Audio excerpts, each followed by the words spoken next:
بسم اللہ الرحمن الرحیم۔ حضرت ایوب علیہ السلام کا واقعہ۔ 18 سال بیماری، سب کچھ لٹ گیا مگر زبان سے شکوہ نہ نکلا۔ حضرت ایوب علیہ السلام حضرت اسحاق علیہ السلام کی نسل سے اور اللہ کے برگزیدہ نبی تھے، جنہیں بے مثال مال، کھیت، جانور اور نیک اولاد عطا ہوئی تھی، مگر ان سب کے باوجود وہ ہر لمحہ اللہ کا شکر ادا کرنے والے، عاجزی اور عبادت میں ڈوبے رہنے والے بندے تھے۔ ان کا دل دنیاوی چیزوں سے زیادہ اللہ کی محبت میں جڑا ہوا تھا۔ اللہ تعالیٰ نے اپنے نبی کو صبر کی سب سے بڑی مثال بنانے کے لیے آزمائش میں ڈالا۔ ان کی زمینیں جل گئیں، کھیتیاں ختم ہو گئیں، جانور مر گئے اور اولاد ایک حادثے میں دنیا سے رخصت ہو گئی، مگر حضرت ایوب علیہ السلام نے فرمایا، اللہ نے دیا تھا، اللہ نے لے لیا، میرا رب جو چاہے کرے، اور ایک لمحے کے لیے بھی زبان سے شکوہ نہ نکلا۔ اس کے بعد انہیں ایک سخت بیماری نے گھیر لیا، جسم پر زخم پھوٹ پڑے، گوشت گلنے لگا اور وہ 18 سال تک بستر پر پڑے رہے۔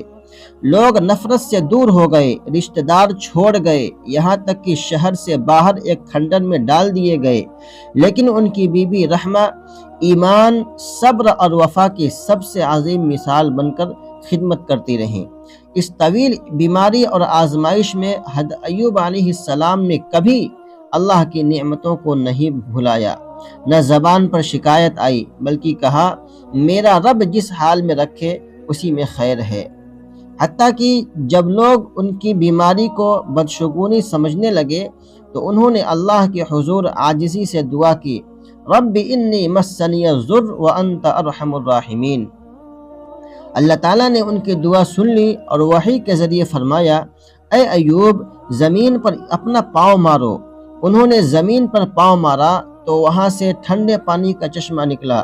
اللہ نے فرمایا، یہ پانی پیو اور اس میں غسل کرو۔ حضرت ایوب علیہ السلام نے ایسا کیا تو فوراً جسم کی ساری بیماریاں ختم ہو گئیں اور نئی جلد اگ گئی، گویا جیسے دوبارہ جوان ہو گئے ہوں۔ اللہ تعالیٰ نے نہ صرف صحت واپس دی بلکہ کھوئی ہوئی نعمتیں کئی گنا بڑھا کر لوٹا دی۔ کھیتیاں دوبارہ سرسبز ہو گئیں، جانور ہزاروں کی تعداد میں مل گئے، نئی اولاد عطا کی گئی اور ان کی وفادار بیوی کو جوانی اور برکت عطا کی۔ قرآن میں فرمایا، ہم نے ان کو ان کا گھر والا اور اس کے ساتھ ان جیسے اور بھی دیے، یہ ہماری رحمت اور عقل والوں کے لیے نصیحت ہے۔ قرآن نے حضرت ایوب علیہ السلام کو صبر کی علامت قرار دیتے ہوئے کہا، ہم نے ایوب کو پایا صبر کرنے والا، کیا ہی اچھا بندہ تھا، بے شک وہ اللہ کی طرف رجوع کرنے والا تھا۔ یہ واقعہ قیامت تک آنے والے مؤمنین کے لیے ایک مینار نور ہے کہ مشکلات میں صبر کرنے والا کبھی محروم نہیں رہتا، اللہ اس کی دعا ضرور سنتا ہے۔ حضرت ایوب علیہ السلام کی زندگی کا سب سے بڑا سبق یہ ہے کہ دنیا کی دولت، اولاد اور صحت سب وقتی ہیں، اصل دولت اللہ پر ایمان اور صبر ہے۔ جب سب کچھ چھن جائے تب بھی زبان سے شکوہ نہ نکلے، بلکہ یہ کہا جائے کہ اے رب، تو سب سے بڑھ کر رحم کرنے والا ہے۔ یہی الفاظ انسان کو آزمائش سے عزت اور رحمت کے ساتھ نکال دیتے ہیں۔ دوستو، اگر یہ ویڈیو آپ کے دل کو چھو گئی ہو تو ایک سبسکرائب کر کے ثواب جاریہ میں شریک ہو جائیں۔ کل قیامت کے دن یہی نیکی ہمارے لیے روشنی بنے گی انشاءاللہ تعالی۔ جزاکم اللہ خیرا و احسن الجزاء۔ السلام علیکم ورحمۃ اللہ وبرکاتہ۔